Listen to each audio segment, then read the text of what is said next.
Kami juga boleh bawa hal-hal yang baik dalam kehidupan kami. Tuhan tolong pimpin sertai dari awal sampai pada akhirnya kami serahkan. Di dalam nama Tuhan Yesus Kristus kami berdoa. Amin. Oke, Ibu Siska Nirmala, boleh kita kenalan dulu Bu ya? Boleh dong. Oke, perkenalkan nama saya Bu, Bapak Rudolf Manula. Salam kenal Pak Salam kenal Bu Rudolf. ya. Saya Suaraku guru agak kecil di ya? sini. Kenapa Bu? Suaraku agak kecil nggak? Jelas ya? Kecil ya, jelas ya. Pak Agung mungkin suaranya Ibu Nirmala digedein karena suara saya nggak bisa dikecilin Pak. Suara saya udah gede. Dari sananya mungkin waktu kecil ketelan toa. Oke. Coba silakan Bu Nirmala. Cek. Ya udah. Iya, oke. Ibu Siska Nirmala. Iya. Oke. Kalau saya Rudolf Manula, saya guru agama Bu. Guru agama Kristen. Nah kalau Ibu silakan diberitahukan dulu kepada kami sekilas tentang identitas Ibu Nirmala sendiri. Sekilas ya. Halo, selamat pagi adik-adik semuanya. Selamat pagi Bu. Saya ada di sini pagi ini. Udah lama soalnya nggak sekolah terus ketemu offline gitu ya. Oh iya benar. Biasanya ngisi ke sekolahan tuh di Zoom aja. Ini bisa ketemu siswa-siswa jadi seneng banget. Saya Siska Nirmala. Mungkin ada yang pernah lihat Instagram saya atau belum. Boleh cek nanti Zero Waste Adventure. Saya praktisi gaya hidup zero waste, jadi udah dari tahun 2012. Maaf, dari tahun berapa Bu? 2012. 2012, gaya hidup zero waste. Sampai ya? sekarang masih terus belajar dan berproses sih Pak, tapi prosesnya udah dimulai dari 2012. Iya. Dulu saya kerja sebagai jurnalis di Pikiran Rakyat. Ada yang baca Pikiran Rakyat nggak adik-adik? Oh, jurnalis Pikiran Rakyat ya? Yes, kalau bapak-bapaknya nih pasti Pak Guru, Bu Guru suka baca ya Pikiran Rakyat. Ada media cetaknya sama online, tapi saya udah nggak di media lagi dari tahun 2020. Mulai 2020 saya concern fokus di isu lingkungan, terutama zero waste ini. Salah satunya mendirikan toko nol sampah, itu bulk store atau toko curah, yang ketika kalian belanja ke sana harus bawa wadah sendiri. Kalau nggak bawa wadah disuruh pulang. Oh, jadi belanja di sana itu harus membawa wadah sendiri. Yes. Berarti enggak boleh membawa plastik ya? Enggak, aku nggak sedia kantong plastik, nggak sedia kantong kertas. Oke. Jadi yang belanja harus bawa wadah sendiri. Oke, berarti harus bawa apa, tas ya, goodie bag kayak gitu ya? Goodie bag, kotak makan, bisa jar kaca, macem-macem. Oke, iya. Di mana tuh tokonya Bu ya? Tokonya di daerah Pajajaran. Ada Instagramnya Toko Nol Sampah kalau teman-teman mau cari tahu soal itu. Di Bandung ada 4 toko dengan konsep seperti ini, salah satunya Toko Nol Sampah. Toko Nol Sampah. Oke, ada Instagramnya Bu ya? Ada. Oh, apa sih Instagramnya Bu, boleh tahu? Toko Nol Sampah, boleh dicek teman-teman. Oh, Toko Nol Sampah, tak kirain Zero Waste, bentar Bu ya. Kalau tokonya Toko Nol Sampah, kalau Instagram akunnya Zero Waste Adventure. Bener kan, Zero Waste Adventure. Adventure. Oh, Zero Waste Adventure, oh Siska Nirmala. Oh, udah ada Bu di sini. Ada yang memfollow anak Kalam Kulus, ada yang sudah memfollow Ibu. Waduh, oh ya, wow, ada siapa? ya. Atas nama Vanessa Arleta dan Valerie Abigail. Waduh, luar biasa. Sini, yang mana Vanessa tuh? Ayo tuh. Mana Vanessa? Angkat tangan atuh meni. Coba dong, wih luar biasa. Berdiri. Wih, tepuk tangan dong. Ya luar biasa. Valerie Abigail yang mana, coba berdiri. Iya, tepuk tangan lagi dong. Wih, berarti dua orang ini sudah mulai ini Bu ya, ada mencanakan zero waste lifestyle kali ya. Luar biasa. Jadi pelopor zero waste di sini mungkin ya. Kali ini ya, oke, luar biasa ya. Mantap, sip. Oke, silakan lanjutkan Bu. Oke, paling itu aja perkenalannya sih. Oke. Oh ya, saya juga campaign zero waste ini nggak cuman di keseharian. Zero waste itu kan gaya hidup di keseharian, tapi saya bawa konsep ini ke kegiatan bertualang. Jadi nanti saya share juga sama adik-adik gimana saya nerapin zero waste saat naik gunung gitu. 3 tahun terakhir ini saya juga kerjasama sama Eger, brand ambassador Eger Adventure, karena mereka lagi concern isu lingkungan juga gitu. Oke, isu lingkungan ya, iya. Ibu dulunya kan seorang jurnalis ya, betul? Nah, bagaimana Ibu bisa punya passion di bidang, saya tidak bilang sampah ya, katakanlah di bidang lingkungan gitu Bu ya. Bagaimana terpanggilnya atau tergeraknya gitu Bu? Nah, jadi dulu awalnya karena saya waktu kuliah itu saya kuliah di Universitas Pendidikan Indonesia jurusan sastra Inggris. Oh, sastra Inggris. Angkatan, ntar ketahuan tahunya ya kalau Iya, silakan. nyebutin. Angkatan 2004 dulu masuk UPI. Nah di UPI ini saya ikut Mapala, mahasiswa pecinta alam. Jadi memang dari dulu interest sama lingkungan, terus naik gunung gitu ya.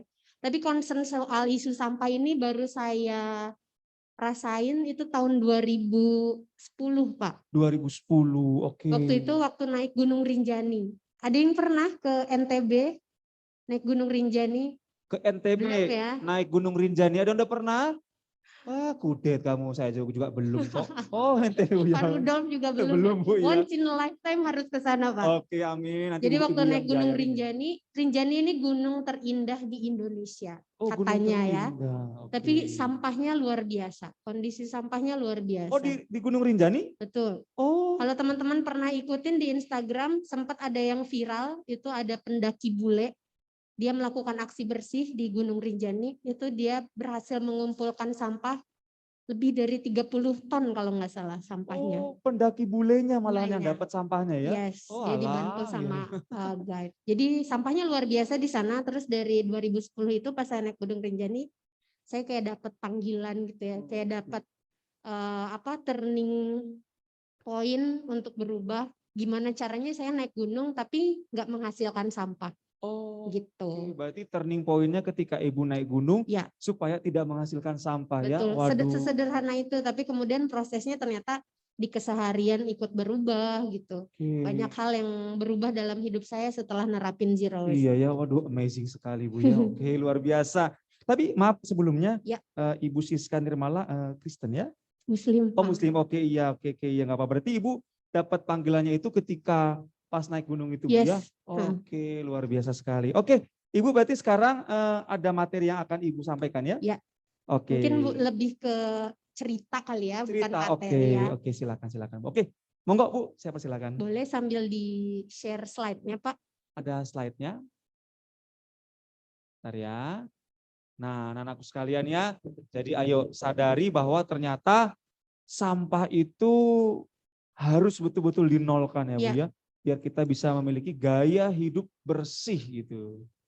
Sambil nunggu PPT-nya mungkin saya sambil lanjut cerita aja ya. Silakan, boleh Bu Nirmala silakan. Adik-adik, aduh aku manggilnya apa ya? Teman-teman aja ya. Kita seumur kan? boleh ya. Teman-teman aja biar akrab. Jadi pagi ini saya mau cerita tentang Zero Waste Adventure. Nanti nyambungnya bagaimana Zero Waste Lifestyle di keseharian. Tapi saya ingin mulai dulu dengan Zero Waste Adventure. Apa itu Zero Waste Adventure? Zero Waste Adventure ini adalah movement atau sebuah gerakan yang saya inisiasi tahun 2012. Gitu ya. Movement ini individual movement, artinya saya nggak sama organisasi atau komunitas apapun, tapi sendiri aja. Saya mengkampanyekan ini yang tadi saya ceritain di awal, saya ngerasa terpukul gitu ya, ngerasa gelisah sama masalah sampah setelah melihat kondisi sampah di Gunung Rinjani. Nanti ada di slide-nya saya ingin liatin kondisi sampahnya. Waktu naik Gunung Rinjani ini saya mikir sedih gitu lihat sampahnya banyak sekali sampai monyet-monyet itu makanin sampah. Nggak sekedar makanin sampah, kalau teman-teman pernah dengar soal Rinjani, kalian kalau ngecamp di Gunung Rinjani itu nggak bisa ninggalin tenda tanpa orang karena monyetnya bisa ngerobek tenda. Oh. Sampai liar itu gitu monyetnya, karena dia terbiasa dengan sampah-sampah yang ditinggalkan sama teman-teman pendaki gitu. Jadi sampah ini nggak cuma ngerusak lingkungan ya teman-teman, tapi juga bisa merusak habitat binatang yang ada di sana. Kalau di Rinjani dengan monyetnya, kalau di Jawa Barat ada Gunung Cikuray dengan babinya. Kalau teman-teman naik Gunung Cikuray itu di Garut, pasti akan ketemu dengan babi, dia nggak takut sama manusia. Jadi jalan aja cuek, dia akan ngedeketin tenda-tenda terus makanin makanan yang ada di situ. Jadi sudah separah itu kondisi sampah di gunung ya. Gitu. Boleh next slide-nya. Next. Nah, waktu itu pikiran saya sederhana sebetulnya, pengen mencoba naik gunung tanpa menghasilkan sampah. Karena ya sampahnya tadi luar biasa gitu ya. Ada sampah kemasan makanan, ada sampah apalagi teman-teman kalau naik gunung atau jalan-jalan biasanya bawa bekal apa? Kalau camping ya mie instan ya, pop mie itu sampahnya sampah styrofoam, terus permen yang bungkusnya kecil-kecil. Plastik ya. Pokoknya semuanya pasti berkemasan plastik makanannya. Iya. Nah, akhirnya waktu itu saya kepikiran ya udah cobain zero waste pas naik gunung. Enggak bawa semua makanan berkemasan tadi. Jadi bawanya apa Pak Rudolf? Iya. Bawa buah-buahan, bawa sayuran, bawa makanan yang dikemas sama daun pisang gitu ya. Daun pisang tuh ada macam-macam, nggak cuma nasi timbel ya. Teman-teman kalau misalnya jajan tuh suka lihat ada jajanan pasar yang dibungkus daun pisang, nah bisa bawa itu. Atau ada lagi makanan-makanan tradisional, biasanya kan kalau di gunung itu dekat dengan apa pasar-pasar tradisional yang ada di daerahnya ya. Teman-teman bisa cari makanan alternatif yang ada di sana dan itu pasti ada makanan yang tidak berkemasan plastik. Jadi saya bawa itu gambaran apa besarnya soal perbekalan apa yang saya bawa. Nah, waktu 2012 itu saya cetusin Zero Waste Adventure, saya membuat ekspedisi. Sebenarnya ekspedisinya sederhana, ekspedisi nol sampah namanya. Itu pendakian ke 5 gunung di Indonesia tanpa menghasilkan sampah sama sekali. Wow. Perjalanannya saya bukukan dalam buku Zero Waste Adventure ini yang teman-teman lihat di slide. Judul bukunya Zero Waste Adventure. Jadi gimana mendaki 5 gunung tanpa menghasilkan sampah. Gunungnya waktu itu dipilih Gunung Gede, di Bogor ya. Bogor. Gunung Papandayan di Garut, Gunung Lawu di Jawa Tengah, Gunung Tambora di Nusa Tenggara Barat, sama terakhir Gunung Argopuro di Jawa Timur. Wah, gitu. 5 gunung. Biaya sendiri Bu ya? Sendiri karena itu ekspedisi pribadi. Oke, wow. Jadi waktu itu ingin menjawab kegelisahan saya soal masalah sampah tadi. Nah ternyata di 5 gunung ini bisa saya mendaki tanpa menghasilkan sampah. Apalagi di Gunung Argopuro. Argopuro itu gunung dengan trek terpanjang di Pulau Jawa. Jadi kalau gunung-gunung yang lain itu cuma butuh waktu 2 hari pendakiannya. Di Argopuro 5 hari. Waduh, 5 hari. Jadi di hutannya itu selama 5 hari kita nggak menghasilkan sampah plastik. Berarti perbekalan yang Ibu bawa, ya. Oh betul-betul tidak menghasilkan sampah Iya, sama sekali. dan hari keempat kita masih makan sayur. Oh, luar biasa. Masih bisa makan sayur. Nanti saya ceritain yang soal Argopuro. Boleh next slide-nya Pak? Oke, silakan boleh next Pak. Oke, ini. Nah ini ada foto siapa ini? Kayaknya pernah kenal deh. Saudara siapa ini? Saudara siapa ini? Saudara siapa ini? Hah? Astaga. Kelihatan nggak? Ya. Nggak kelihatan. Kurang kelihatan ya. Ini foto monyet lagi makan bungkus mie instan. Ini monyet yang tadi saya ceritain di Gunung Rinjani. Ya, yang aku saudara jangan ribut yang di belakang. Ya. Ini cuma salah satu monyetnya aja yang dia lagi mengais sampah gitu ya. Masih ada banyak monyet-monyet lainnya. Ya ampun. Nah pemandangan ini tuh salah satunya adalah yang bikin saya sedih banget gitu ngelihat monyet-monyet ini makanin sampah-sampah kita. Padahal jelas di Gunung Rinjani itu dia taman nasional, kita nggak boleh ngasih makan primata yang ada di situ. Ngasih makan tuh termasuk buang sampah kayak gini ya, karena akhirnya dia jadi makanin gini. Oke. Nah kelihatan monyetnya ya. Nah coba agak mirip di-zoom. siapa ya? Iya ini ya ampun. Berarti Ibu peduli sama monyet-monyet ini ya? Oh enggak ya? Oke. Iya ingin diadopsi rasanya ya. Oh ingin diadopsi walah. Oke. Gitu. Nah ini salah satu pemandangan aja dan salah satu yang tadi bikin turning point saya merasa terpanggil untuk mulai concern soal sampah. Oke. Nah boleh next lagi slide-nya. Lagi. Nah ini saya cerita dulu sedikit soal sampah ya. Tadi mungkin ada yang ikut di sesi pertama yang sama orang tua. Oh ya. Sama Ibu Maya. Tadi soal pemilahan sampah ya teman-teman belajar soal pemilahan sampah. Nah saya mau cerita kenapa konsepnya harus zero waste.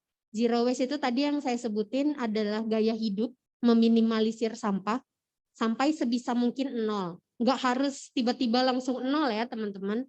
Tapi berproses gimana caranya diminimalisir. Kenapa harus diminimalisir?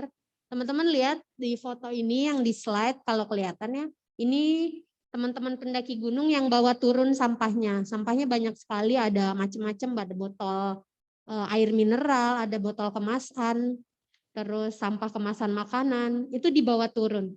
Tapi setelah turun, ada yang tahu nggak sampahnya kemana? Naik gunung nih, ya, naik gunung menghasilkan sampah, terus sampahnya dibawa turun. Setelah dibawa turun ke bawah, di bawah sampahnya jadi apa? Jadi hilang nggak? Enggak. Enggak ya.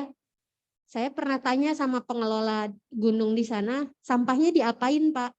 Ternyata kalau nggak dibakar, itu dikubur. Nggak diapa-apain sampahnya.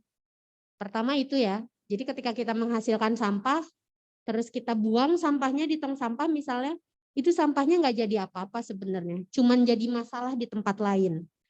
Pertama itu. Yang kedua, kalau tadi mungkin dari teman-teman Bank Sampah Bersinar juga udah share, sampah yang didaur ulang itu, proses daur ulang itu tidak sesederhana yang kita bayangkan. Tidak semua sampah plastik itu bisa didaur ulang. Teman-teman suka ada yang bawa wadah makan nggak ke sekolah? Ada ya? Kotak makannya pernah dilihat nggak bagian bawahnya ada kode angka? Pernah lihat ada kode angkanya? Biasanya kode angka recycle itu 1 sampai 7. Kalau kotak makan biasanya kode angkanya 2 sama 5, Pak. Oh. Nah, cuman jenis plastik ini yang paling banyak didaur ulang, terutama di Indonesia ya. Oh. Yang kodenya 2 dan 5. 2 dan 5 ya. Selain itu nggak bisa didaur ulang. Apa aja yang nggak bisa didaur ulang? Kemasan makanan, ciki, permen, terus apalagi silakan disebutkan kemasan makanan, itu nggak bisa diapa-apain. Itu namanya residu. Residu itu sampah yang tidak bisa diapa-apain atau ya udah dia jadi masalah aja. Masalah ya. Oh. Gitu. Jadi kemasan makanan itu faktanya adalah sulit didaur ulang. Bisa karena dia memang tidak bisa didaur ulang. Yang kedua, karena teknologinya di kita masih sangat terbatas. Gitu. Jadi biasanya di bank sampah itu dia sangat selektif kan, jenis plastiknya cuman air mineral aja misalnya, atau cuman plastik kresek yang bening misalnya. Tapi kemasan makanan itu nggak ada yang nerima. Gitu. Makanya kenapa saya fokus konsepnya adalah meminimalisir di awal. Sebisa mungkin tidak menghasilkan sampah kemasan tadi karena nggak ada yang nampung gitu. Iya. Itu perspektif soal sampah plastiknya ya. Boleh next slide. Next slide. Nah, ini saya mau liatin beberapa contoh gimana saya mendaki gunung tapi tidak menghasilkan sampah. Pertama, sampah terbanyak di gunung itu berdasarkan data Taman Nasional Gunung Gede Pangrango. Sampah paling banyak itu sampah botol air mineral. Masih ada yang suka beli botol air mineral, itu sampah yang paling banyak. Terus gimana biar tidak menghasilkan sampah botol air mineral? Iya. Bawa botol minum sendiri. Udah ada yang bawa botol minum sendiri, pasti saya percaya nih kalau teman-teman di Kalam Kudus nih rata-rata pasti udah bawa botol minum sendiri. Bisa tumbler, bisa botol minum yang besar gitu ya. Atau kalau pendaki gunung itu ada jeriken biasanya Pak. Sekarang teknologinya ada jeriken lipat, udah macam-macam botol minumnya. Jadi bawa botol minum sendiri. Next.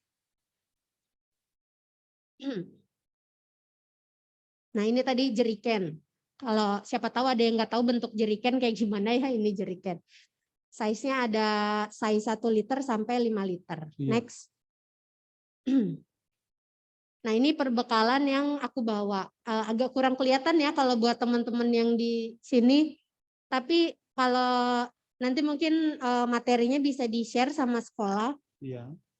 Kalian bisa lihat di gambar ini tidak ada makanan kemasan plastik. Oh iya. Jadi saya bawa sayuran, buah-buahan, telur, terus bawa beras. Di packingnya pakai wadah makan, pakai kaleng bekas permen ya, yang kaleng, terus pakai kantong jaring dan kantong kain. Gitu. Jadi nggak ada kantong plastik sama sekali. Boleh next. Nah ini yang tadi saya cerita di Gunung Argopuro, hari keempat kami masih makan sayur. Biasanya yang naik gunung tuh kan rata-rata makanannya nggak sehat-sehat ya. Daging. Iya, kayak gitu. Jarang bawa sayur. Nah, saya di hari keempat, kebayang nggak hari keempat biasanya sayur udah pada busuk ya. Iya. Ini kita masih makan buncis, kentang sama Kacang panjang ini. kacang Iya. buncis sama wortel kalau nggak salah. Jadi pilihan sayurnya itu sayur yang agak tahan lama gitu. Jadi jangan bawa toge misalnya yang di bawah hari ini besoknya dia udah Busuk. udah layu ya, udah lemas, atau bawa kangkung misalnya ribet gitu ya. Jadi bawanya kentang, wortel, buncis kayak gitu. Next. Nah, terus ini makan buah-buahan. Biasanya yang naik gunung itu kalau nyampe puncak gunung pasti selebrasinya adalah makan coklat atau makan permen. Iya. Yang dibungkus sama plastik. Nah, kalau saya selebrasinya makan buah-buahan. Biasanya makan melon atau semangka. Kebayang kan gede gitu ya. Iya. Tapi bisa pilih melon atau semangka yang size-nya agak kecil, terus makan itu di puncak gunung, pemandangannya indah, makan buahnya segar dan tidak menghasilkan sampah. Itu rasanya luar biasa. Jadi kayak sambil refleksi diri juga ya, ngelihat pemandangan alam yang indah dan kita tidak merusaknya dengan sampah. Iya, benar-benar. Boleh next.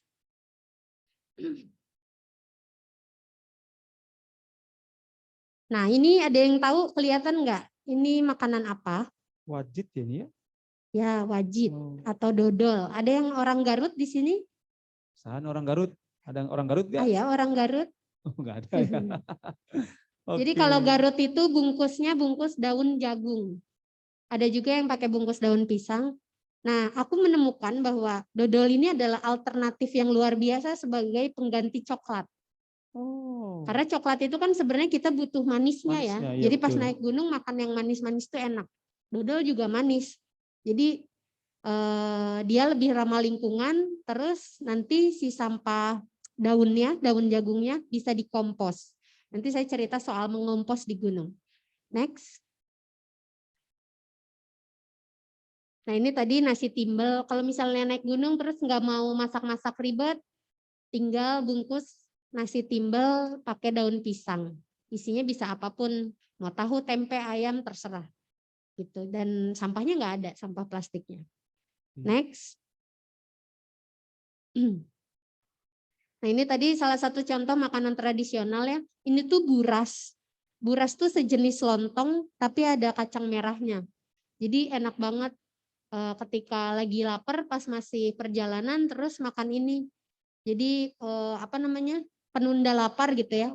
Kan kalau anak-anak sekarang taunya penunda lapar tuh bla bla bla jelly drink gitu ya. Jelly drink, ya benar. Ya, si jelly drink itu. Nah, kalau penunda laparnya aku nih ini makanan yang tidak berkemasan plastik tapi pakai daun pisang. Salah satunya bisa buras, bisa lontong. Gitu. Next. Buras atau lontong ya. Nah, ini fakta mengejutkan lainnya adalah sampah kedua. Tadi sampah pertama terbanyak di gunung apa? Botol air mineral. Sampah kedua terbanyak di gunung adalah apa coba? Tisu basah. Percaya nggak tisu basah bisa sampai banyak banget di gunung? Kenapa? Karena rata-rata dipakai buat bersih-bersih gitu ya. Nah, manusia modern seperti kita nih karena nggak bisa lepas dari penggunaan tisu, tapi ternyata memberikan masalah yang luar biasa, terutama ketika di gunung. Apalagi tisu basah. Kalau teman-teman belum tahu, tisu basah itu tidak bisa terurai. Beda dengan tisu kering. Karena tisu basah teksturnya berbeda, dia ada sejenis plastiknya. Jadi dia tidak akan bisa terurai. Kalaupun terurai, cuma jadi serpihan kecil mikroplastik. Gitu. Kalau ngomongin mikroplastik bisa panjang lagi, tapi intinya tisu basah adalah sumber sampah. Lalu gantinya apa? Ada teknologi orang tua kita namanya sapu tangan dan lap. Ini salah satunya lap. Jadi biasanya aku bersih-bersih wadah pakai lap. Kalau untuk bersih-bersih pribadi pakai sapu tangan. Gitu. Sederhana ya alternatifnya sebetulnya, tapi kadang hal-hal seperti ini sulit untuk diterapkan ketika kita udah terbiasa dengan yang sekali pakai. Next. Oke, silakan next. Nah ini tadi contoh lain sapu tangan. Boleh next. Oh iya, sapu tangan. Nah, ketika perbekalan yang dibawa itu tidak ada kemasan plastik, otomatis sampah yang dihasilkan cuma sampah apa ini? Organik. Sampah organik, betul sekali. Jadi sampah organik itu sisa buah-buahan. Tadi kan aku bawanya buah-buahan ya, kulit buah, sisa potongan sayur, kayak gitu biji-bijian.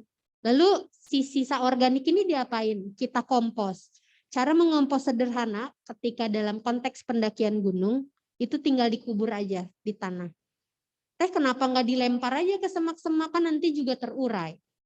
Nah ini cara memperlakukan sampah itu sangat penting. Tadi saya cerita soal bagaimana sampah kita bisa mengubah perilaku hewan yang ada di gunung.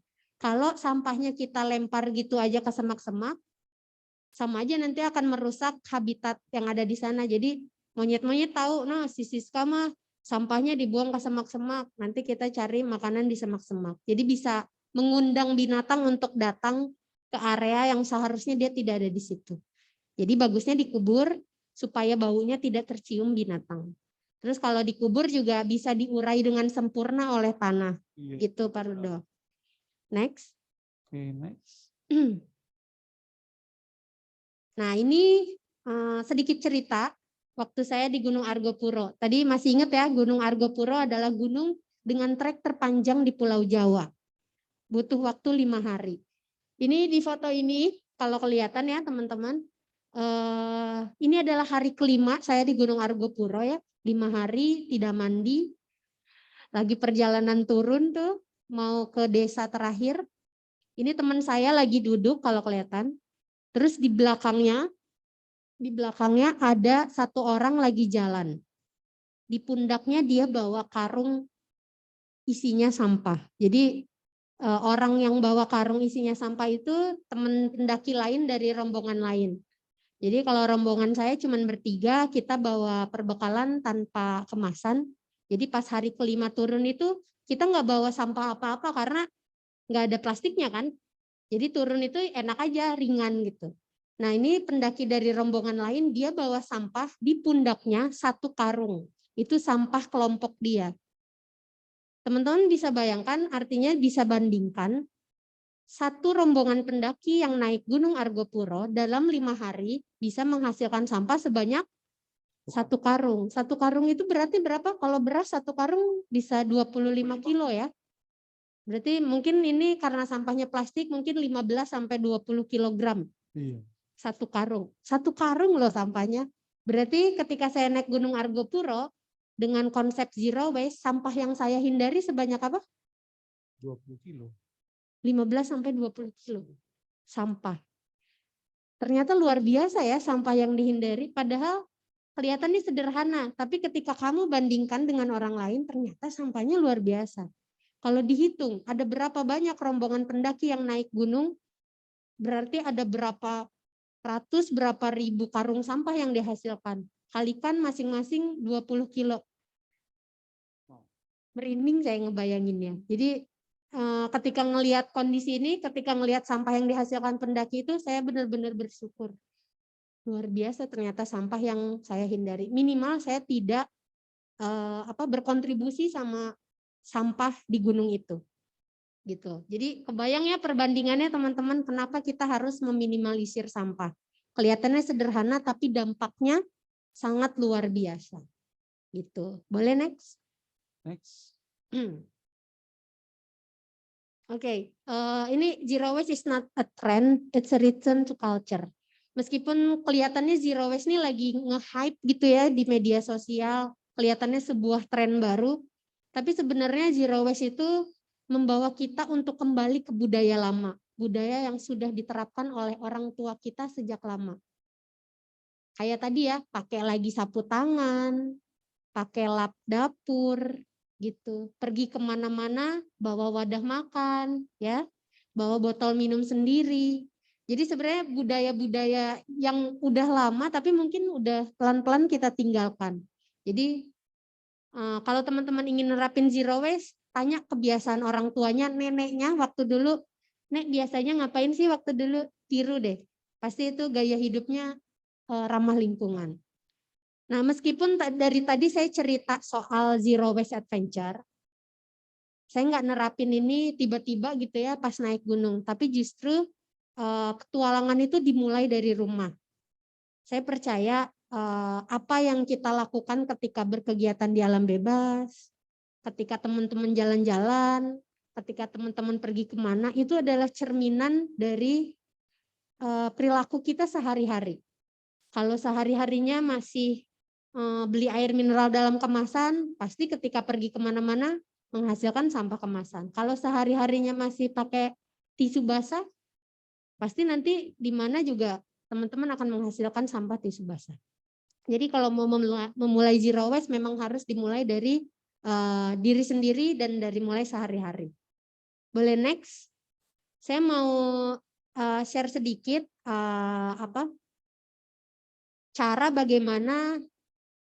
cara sederhana bagaimana teman-teman bisa menerapkan gaya hidup zero waste.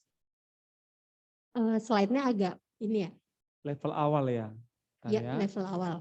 Kalau yang di rumah mungkin jelas ya. Yang di rumah pasti jelas karena melalui ini. Jadi tadi saya cerita menerapkan zero waste dari tahun 2012 Pak Rudolf. Waktu 2012 saya nerapin ini, enggak ujuk-ujuk saya zero waste. Jadi enggak makan semua makanan berkemasan misalnya, enggak tiba-tiba gitu.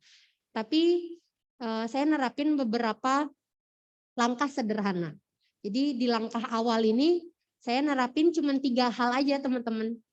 Saya nolak air mineral dalam kemasan, enggak beli air mineral dalam kemasan lagi. Yang kedua, selalu ada kantong. Yang ketiga, nolak kantong plastik. Jadi selalu bawa kantong kain sendiri kemana-mana. Coba diulang Bu ya, berarti sebentar.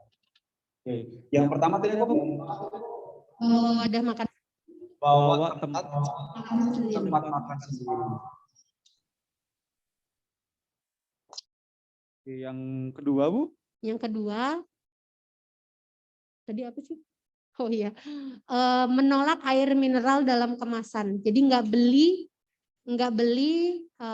minuman kemasan lagi. Menolak air minum dalam kemasan. Silakan. Nanti itu siapa tahu bisa. Jadi selalu bawa tumbler panduan. kayak gini. Aku Tumbler, bawa botol minum sendiri. Terus yang ketiga menolak kantong plastik. Menolak kantong plastik. Berarti Ibu ganti dengan apa? Karung? Kantong kain. Oh, kantong kain. Oh, ada kantong kain ya.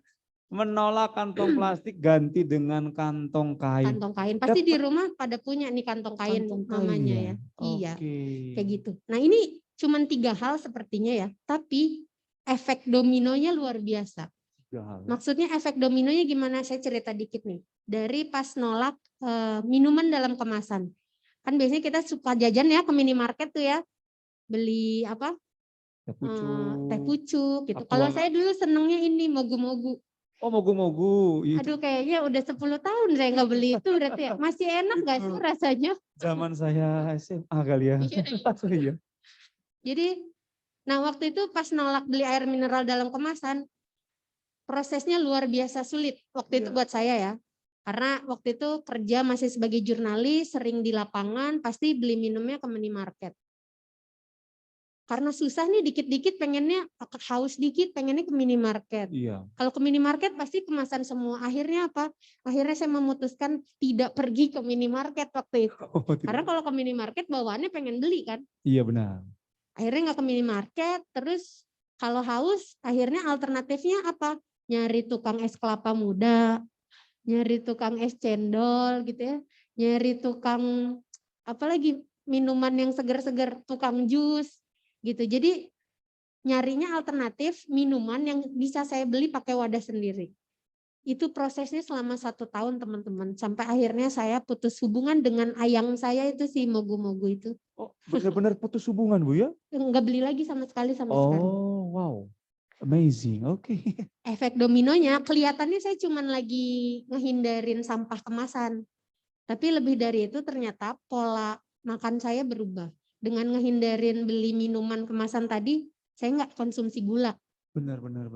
Kalau misalnya ngobrolin masalah kesehatan nih bisa 14 SKS ya, tapi intinya adalah ketika ngehindarin minuman kemasan itu, saya sebenarnya lagi mengurangi tadi konsumsi gula. Bahkan dalam prosesnya dampaknya ke saya, mungkin 6 tahun terakhir ini Pak Rudolf, saya nggak beli gula putih lagi, udah nggak konsumsi gula putih. Wow. Karena jadi kebutuhan saya sama gula tuh udah ngerasa tercukupi dari buah-buahan kayak gitu. Jadi nggak ketergantungan ya Bu ya? Ya, jadi kalau beli jus nggak pakai gula lagi. Jadi kalau pakai gula tuh rasanya terlalu manis gitu. Waduh. Sampai ada perubahan apa palet lidah kalau kata ini ya. Jadi kelihatannya cuma ngehindarin sampah plastiknya, tapi sebenarnya itu ngerubah pola makan saya. Benar. Itu efek domino yang pertama, baru dari menolak air mineral dalam kemasan. Efek domino dari bawa wadah makan sendiri ini lebih luar biasa lagi. Jadi saya biasa bawa wadah, sengaja wadahnya kosong, karena kalau pergi kemana-mana biasanya suka pengen jajan, bener nggak? Betul. Ini pulang sekolah biasanya suka pada jajan kemana? Indomaret, Alfamart. Ke minimarket. Ada yang suka jajan ke abang-abang di gerobak pinggir jalan, beli batagor gitu misalnya. Suka ya? Beli cilok gitu. Nah misalnya beli batagor. Coba kita hitung potensi sampah ketika teman-teman beli batagor. Mang, batagor dibungkus. Iya. Ya, batagornya dibungkus nih. 1 plastik biasanya ya. Bumbunya dipisah. Dipisah tuh bumbunya. 2 plastik. 1 plastik lagi jadi 2. Terus apa lagi sampah plastik dari batagor? Kantong kresek. Terus dikeresekin ya. Iya. Dikeresekin si batagornya. Oh ada plastik itu sambel. Sambelnya dipisah lagi. Dikasih sambelnya udah dibungkus plastik. 4. Kecapnya dipisah. 5 plastik. Udah gitu karena banyak tuh plastiknya, terus batagornya panas, Mang, double plastiknya takut bolong. Oh, iya. Ya didobel plastiknya jadi 6. Ya enggak?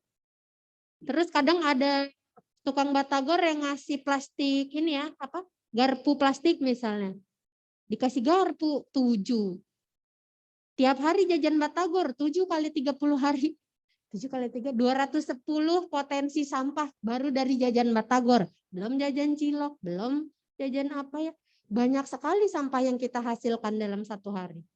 Coba pakai wadah sendiri. Beli batagor, bawa wadah sendiri. Bang beli batagor. Batagornya masuk situ, bumbunya ke situin. Sambelnya langsung ke situ. Kecapnya langsung ke situ. Tutup, udah deh. 1 wadah makanan bisa membantu kamu menghindari 7 potensi sampah plastik dari 1 kali jajan batagor. Itu 1 jenis makanan masih ada. Jenis makanan, belum lagi yang lain. Luar biasa ya. Kebayang ya. Nah, itu dampak dari pakai wadah sendiri. Dampak lainnya apa Pak? Dengan bawa wadah sendiri, jajannya jadi terukur. Misalnya nih, saya pergi nih ke SMP Kalam Kudus, saya bawa 1 wadah kosong aja. Nanti di jalan mau sambil jajan apa gitu ya. Jajan batagor lagi aja nih ya. Sebelah tukang batagor ada tukang yang lain yang menggoda gitu ya. Tukang apa misalnya ya? Apa? Cilok misalnya. Tapi wadahnya cuma bawa 1. Iya. Gimana? Habisin dulu. Habisin dulu. Kalau Pak Rudolf nggak mau rugi, ciloknya harus dibeli. Habisin dulu, beli cilok. Beli gitu. cilok, iya. Bisa. Diapain? Campur. Nano atuh eta mah. Oh. Nggak apa-apa. Kan di perut juga nanti nyampur ya, bener ya? Tapi nggak estetik. Oke, terus? Nggak estetik. Kalau saya Pak Rudolf karena misalnya wadahnya udah penuh, akhirnya nggak jadi jajan ciloknya karena nggak jadi. Nggak jadi karena wadahnya nggak ada lagi. Jadi membatasi saya buat jajan kan, karena wadahnya bawa 1. Nah karena hari itu saya gagal beli cilok, besoknya pas pergi lagi saya nggak mau rugi, bawa wadah kosongnya 2.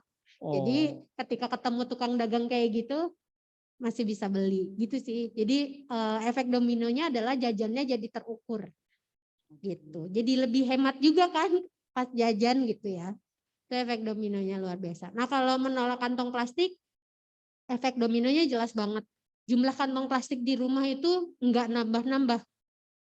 Teman-teman di rumahnya coba lihat di dapur. Tanya ke mama. stok kantong plastik pasti banyak banget itu di dapur. Mungkin ada yang 1 karung Iya. sampah kantong plastiknya pasti banyak ya, banyak banget. Nah, coba nanti mungkin kan ada challenge juga ya. Coba challenge diri sendiri untuk tidak memakai kantong plastik lagi. Minimal nggak ada kantong plastik baru deh masuk ke rumah. Gimana caranya? Jadi dulu juga saya men-challenge diri sendiri supaya tidak ada lagi kantong plastik baru yang masuk ke rumah. Gitu. Dengan bawa 1 kantong kain, tiap hari saya bisa menghindari begitu banyak potensi kantong plastik yang masuk ke rumah. Gitu. Nah, ini kita baru bicara level awal. Level awal tuh masih sederhana banget. Sebenarnya nggak harus ini juga sih, bisa apapun. Lakukan yang menurut teman-teman paling sederhana. Misalnya, Teh Siska saya udah mulai nolak sedotan. Oh, itu bagus. Kalau teman-teman udah mulai itu, berarti itu langkah awal teman-teman. Lakukan itu secara konsisten. Atau misalnya ada yang udah mulai, Teh Siska saya udah bawa kantong kain sendiri kemana-mana, itu bagus. Intinya di langkah awal ini ketika kalian mau mulai zero waste, lakukan yang menurut kalian paling gampang. Jadi jangan tiba-tiba terbebani. Kadang suka ada yang nanya sama saya, aduh Teh mau nolak ini, tapi berat banget kayaknya ya. Zero waste tuh berat banget. Berat karena kalian ngelihat orang lain. Berat karena belum dicobain gitu. Iya. Jadi lakukan menurut yang kalian sederhana. Nah, kalau level awal udah jalan nih, saya level awal ini kira-kira 1 tahun Pak Rudolf. Waduh. Nolakan tadi 3 langkah ini. 1 tahun ya. Baru saya lanjut ke level selanjutnya. Nah, boleh next. Level menengah saya bilangnya.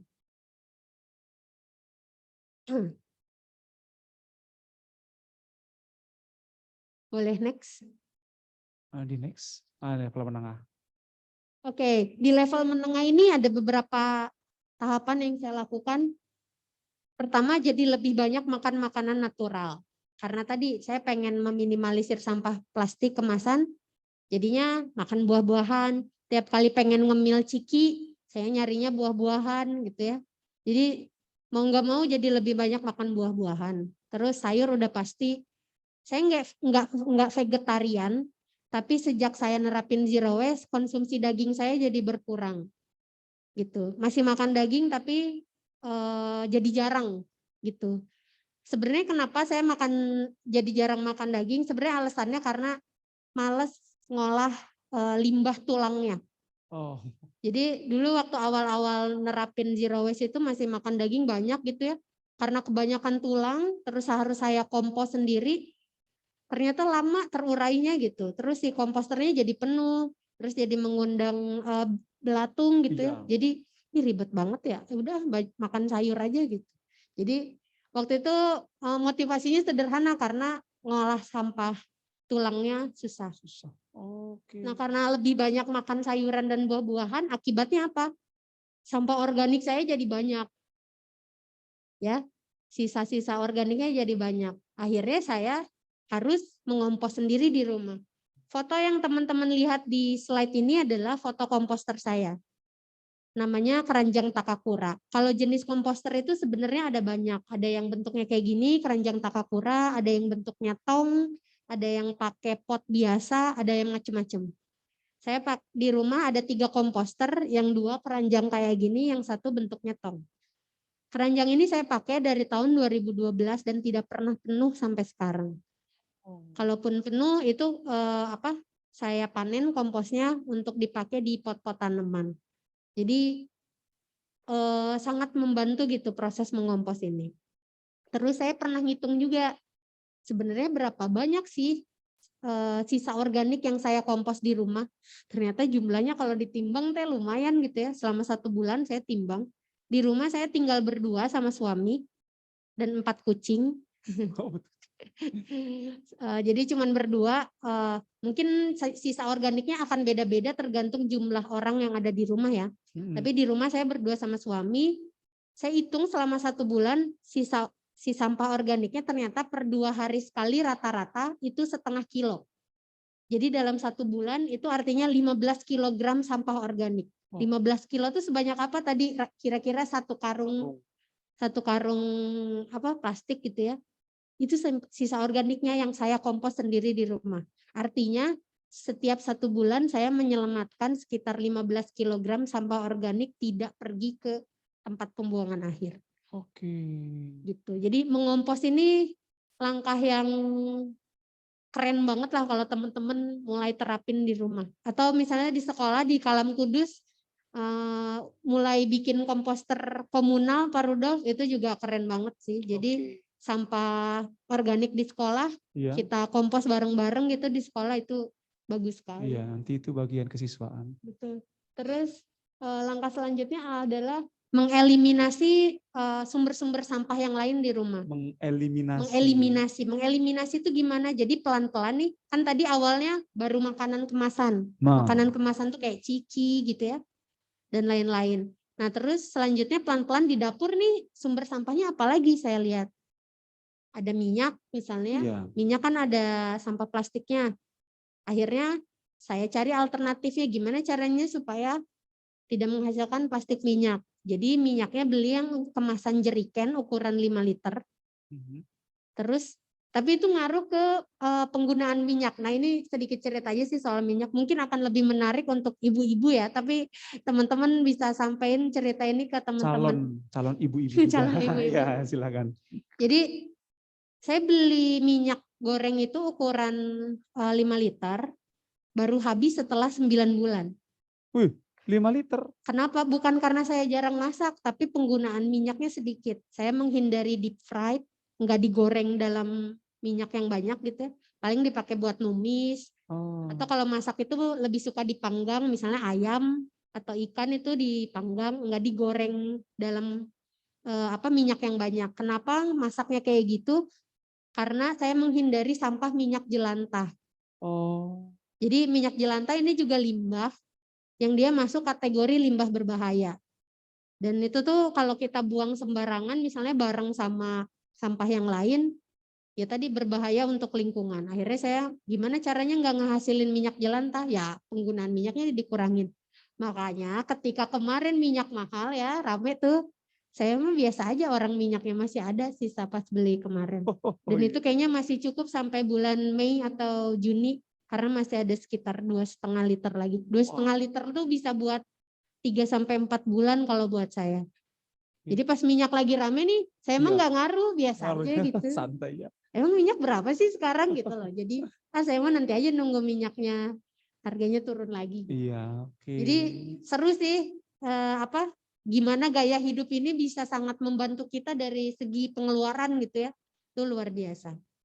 Itu tadi salah satu bentuk mengeliminasi. Terus masuk ke eliminasi bumbu dapur. Bumbu dapur tuh kan banyak macamnya ya. Iya. Ada nasi goreng instan, bumbu ini, bumbu itu, semuanya saset. Nah ini juga tadi saya ngobrol sama Pak Feril juga, kenapa saya menginisiasi bikin toko nol sampah. Karena waktu pas awal nerapin zero waste tahun 2012, saya kesulitan buat nyari tempat yang dimana saya bisa beli bumbu-bumbu dapur tanpa kemasan plastik. Waktu itu susah banget. Tapi kalau sekarang udah mulai banyak bermunculan tadi toko-toko box store. Jadi kamu bisa beli kaldu, garam, bumbu-bumbu dapur yang biasanya kalian lihat dalam kemasan sachet, itu bisa kalian beli pakai wadah sendiri. Bisa bawa jar, gitu ya, bisa bawa toples. Belinya tergantung kebutuhan, mau 5 gram, 10 gram. Jadi itu yang menginisiasi saya, akhirnya tahun 2020 saya bikin toko nol sampah. Toko di mana orang-orang bisa belanja tanpa kemasan. Sebenarnya sih untuk memenuhi kebutuhan pribadi juga, saya butuhnya apa nih? Kayak gitu. Itu langkah selanjutnya dalam zero waste yang saya lakukan di keseharian. Terus level lebih lanjutnya apa? Ada level atas. Level atas ya. Boleh next? Oh level lanjut. Nah level lanjut ini sebenarnya ketika tadi yang saya bilang ya, ketika teman-teman menerapkan gaya hidup zero waste sebenarnya tidak hanya sedang menghindari sampah, tapi itu akan berdampak ke pola hidup sama pola pikir kita juga. Pak Rudolf. Iya. Level lanjutnya buat saya adalah saya berhenti beli barang baru. Itu sejak 2015. Saya nggak beli pakaian baru, kayak gitu. Nggak beli sepatu. Kalaupun ada yang harus saya beli, berarti harus ada yang saya keluarin. Iya. Kayak gitu. Jadi kenapa saya berpikiran ke sana? Karena saya mulai ngelihat sampah itu ternyata bukan sampah plastik aja, tapi di rumah itu sampahnya banyak juga, terutama sampah fashion ya, pakaian. Dari 7 juta pakaian yang ada di lemari saya, 7 juta. Ya banyak banget gitu ya Iya. di rumah teh. Ternyata yang dipakai mah kan kaos itu lagi. Iya sih. Jaket paling satu dalam sebulan teh pakainya itu lagi. Iya. Jadi terlalu banyak pakaian, saya ngerasa itu sampah juga. Jadi akhirnya saya memutuskan buy nothing. Buy nothing tuh berhenti beli produk baru sama decluttering. Decluttering tuh tadi ngeluarin barang-barang yang nggak terpakai. Termasuk saya ngeluarin kayak dulu saya suka koleksi komik gitu ya. Ini ada yang suka koleksi komik juga. Buku-buku nih kayaknya udah mulai banyak yang nggak saya baca gitu ya. Saya donasiin kayak gitu-gitu. Emang rasanya di awal tuh kayak aduh sayang nih komik Kungfu Komang ya lucu gitu. Ada nggak yang baca Kungfu Komang ini? Dulu aku koleksi itu. Kayaknya angkatan kita aja. Itu saya mau ngeluarinnya aja kayaknya berat banget. Tapi setelah saya donasiin rasanya lega. Rasanya kegelisahan saya soal sampah dan kegelisahan saya sama barang di rumah tuh jadi terobati. Kalau anak-anak sekarang bilangnya healing ya. Healing gitu. Nah kalau saya proses healingnya tuh nerapin zero waste tadi Pak Rudolf gitu. Jadi saya berproses healing. Level lanjut lainnya DIY ya. DIY itu apa? Do it yourself. Bikin sabun mandi sendiri, bikin produk-produk kebutuhan sehari-hari sendiri. Tapi saya juga belum sampai sih di proses itu. Soalnya tangannya kurang kreatif gitu kalau dalam bikin-bikin apa ya. Jadi lebih suka ada temen yang dia bisa produksi sabun sendiri, misalnya sabun yang natural, saya mendingan beli gitu produk-produk DIY. Tapi kalau teman-teman punya interest untuk bikin kayak tadi sabun mandi sendiri misalnya, itu bisa banget di level lanjut ketika teman-teman menerapkan zero waste. Gitu mungkin yang bisa saya share soal gimana menerapkan zero waste di keseharian dan bagaimana perjalanan zero waste ini juga saya terapkan dalam konteks kepetualangan gitu. Next slide, kayaknya next slide mah penutup. Nah, teman-teman bisa follow saya di Instagram ada Zero Waste Adventure. Saya juga ada blog zerowasteadventures.com. Gitu Pak Rudolf yang bisa saya share pagi ini. Waduh, ini sudah ada tambah lagi Bu yang memfollow Zero Waste Adventure. Langsung ya. Oke. Iya, luar biasa sekali. Udah buat lagi? Ya. Udah lagi? Ya, itu aja. Terima kasih. Oke, nah anak sekalian berikan tepuk tangan lu yang paling meriah dong buat Ibu Siska Nirmala ya. Ini berarti merupakan salah satu wujud daripada cintakan lingkungan bersih ya Bu, berarti kalau saya boleh katakan ya. Nah, anak-anakku sekalian, berawal dari tahun 2012 ya, mengenai masalah sampah di Gunung Rinjani ya. Dari sebuah hobi, Ibu hobinya ini ya berarti ya, naik gunung ya? Awalnya hobi. Berawal dari hobi naik gunung, kemudian melihat ada masalah sampah dan akhirnya Ibu Nirmala ini membuat sebuah zero waste lifestyle. Oke, anak-anakku sekalian, seperti tadi yang sudah dipaparkan oleh Ibu Nirmala, apakah kan ada yang ingin bertanya? Saya persilakan. Yang di rumah cek tes sebentar Bu ya. Siapa tahu di rumah sudah ini kayaknya sudah menghilang gitu nyawanya. Wait. Cek, coba sebentar yang di rumah ada suaranya, testing. Halo. Sudah, Pak. Selamat siang. Selamat siang, Pak. Selamat siang, Pak. Iya, ditutup kameranya. Ditutup ya. Coba dibuka kameranya. Coba Bapak tanya dulu yang di rumah ya. Cek ya. Bapak tanya kepada siapa di sini yang muncul yang pertama? Juan Karl Darmawan. Tes. Juan, ada Juan di situ 81. Iya, Pak. Juan. Jangan Juan itu aja deh. Siapa sih itu? Oh, Grace. Grace bisa jawab apa, Grace? Ya, Pak. Oke, coba Bapak tanya. Pemateri tadi siapa namanya, Grace? Siska Nirmala. Iya, pinter. Oke, sok yang di rumah dan yang di sekolah. Ada yang ingin bertanya nggak? Saya persilakan. Ada yang ingin bertanya? Oke, itu ya silakan berdiri. Theo, ya, Mose dari kelas 82. Wih, tepuk tangan dulu dong. Wis, ya. Apa pertanyaannya Mose? Silakan.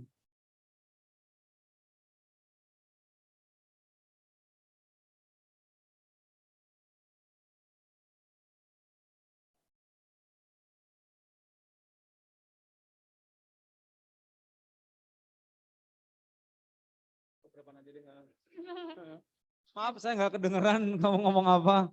Nggak ada wireless ya. Oh ya. Pakai mic biar teman-teman Nggak dia usah, dengar. nggak apa-apa, pusing aja.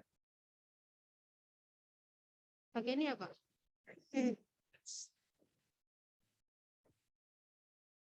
Oke. Pak, aku ada satu lagi nggak? Cek, Yang cek. wireless. Oke. Wireless. Tadi kan asalnya kan pertamanya kan kerja di Pikiran Rakyat kan. Terus kan notabene kan Pikiran Rakyat kan adalah suatu perusahaan. TikTok. Iya. Suatu perusahaan yang besar. Nah, Aduh, mic aja menolak kamu, coba tes lah. Iya terus- benar, nah udah Terus terima. ya pasti gajinya lumayan kan.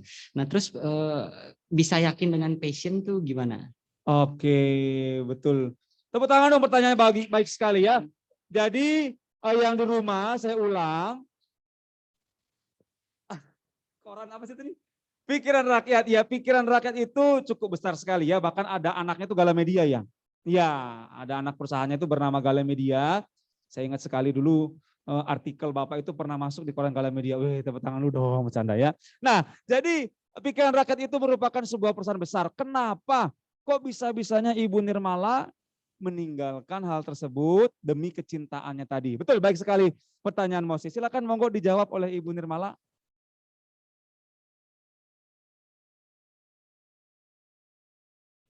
Cek. Ya udah. Terima kasih pertanyaannya bagus banget loh tentang passion ya. Iya, betul. Ini memang kadang kalau ngobrolin ini lumayan berat ya. Siapa Moses ya namanya. Agak berat. Kadang orang juga sampai nanya, Teh Siska nyari apa sih katanya. Jadi saya cerita dikit dulu ya. Moses waktu dulu saya di Pikiran Rakyat itu saya 10 tahun teman-teman. 10 tahun di Pikiran Rakyat dari 2010 sampai 2020. Kerjaan saya menyenangkan sekali, itu dream job. Karena dari dulu saya pengen jadi jurnalis meskipun kuliah sastra Inggris. Ya. Kerja jadi jurnalis tuh seneng, apalagi saya lama di des olahraga selama 4 tahun. Tapi seneng tuh dalam arti kamu juga harus mau bekerja keras ya. Dulu di des olahraga 4 tahun saya ngikutin Persib, ada Bobotoh Persib di sini. Wih, Persib. Saya ngikutin Persib, pas mereka juara tahun 2014 saya juga liputan itu di Palembang. Jadi saya menyaksikan sejarah gitu ya, jadi menyenangkan sekali waktu itu pekerjaan. Untuk meninggalkan pekerjaan itu waktu itu rasanya kayaknya nggak kepikiran. Tapi tadi seiring proses ketika saya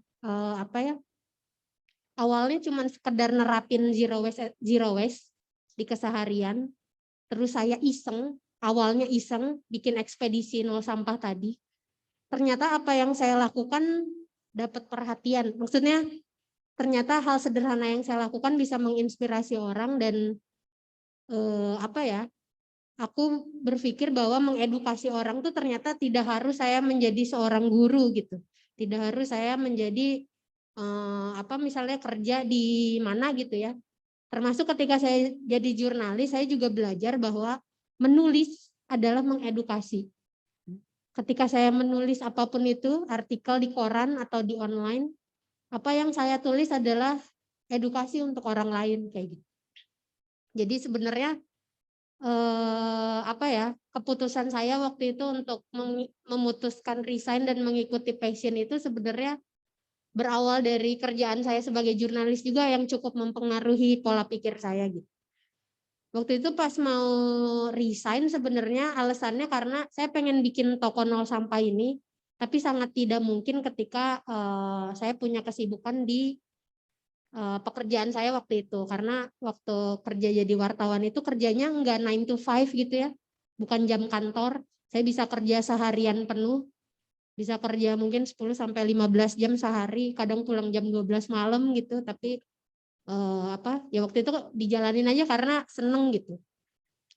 Nah, akhirnya saya waktu itu harus milih gitu, apakah tetap fokus sama kerja atau meninggalkan kerjaan saya terus fokus membangun hal yang ingin saya wujudkan gitu, si toko nol sampah ini. Akhirnya waktu itu saya memutuskan untuk pilih yang toko nol sampah. Karena saya ngerasa apa yang saya lakuin ini sebetulnya adalah hal yang benar gitu. Hal yang mungkin bisa membantu saya untuk menyelesaikan solusi permasalahan terutama di Kota Bandung, permasalahan sampah ya. Iya. Gitu. Jadi saya kayak memilih, udah deh kayaknya jalan hidup saya nih edukasi di bidang ini aja udah. Jadi waktu itu akhirnya yang memutuskan saya kuat untuk resign Moses, karena saya berpikir ya jalan hidup saya udah ini gitu. Gitu sih. Mungkin teman-teman nanti juga akan menemukan jalan hidupnya masing-masing gitu ya. Tapi jangan dulu berpikir, saya nggak mau kerja gitu ya, mau kayak tesisku aja. Nggak harus gitu sih. Nanti mungkin makanya di sekolah itu sangat penting Pak Rudolf untuk dapat insight-insight di luar akademisi gitu ya. Maksudnya nggak di luar ilmu akademis, tapi teman-teman juga misalnya ketemu sama orang-orang lain yang bisa menginspirasi teman-teman. Mungkin ada yang terinspirasi misalnya jadi di bidang politik, Betul. ada yang terinspirasi di bidang apa macam-macam. Iya, cuman memang masalahnya Bu, kalau di sini tuh banyak terinspirasinya itu dari artis Korea. Nah Artis ini Korea. repotnya itu emang begini gitu ya. Nggak apa-apa, ambil yang positifnya aja dari mereka Iya, ya. betul sekali. Gitu. Aduh, terjawab Mose? Gitu Ya, Moses ya, itu ya. mudah-mudahan kamu nanti menemukan jalan hidupmu juga yang sesuai passionnya. Amin. Amin. Iya, anak-anakku sekalian ya. Tadi seperti yang Ibu Siska katakan memang tidak mudah, tapi ternyata bisa karena pasti membutuhkan tekad yang kuat. Tadi Ibu mengatakan toko nol sampah di mana Bu ya? Itu di Bandung, daerah Pajajaran. Ada yang dekat daerah Pajajaran? Daerah Pajajaran. Oh ini kita semua Bandung coret kayaknya Bu. Enggak. Daerah Pajajaran ya. Tepatnya Jalan Bima. Jalan Bima. Ada Instagramnya juga, teman-teman bisa langsung googling di situ, ada Google Maps-nya. Ada Google Map-nya. Oke.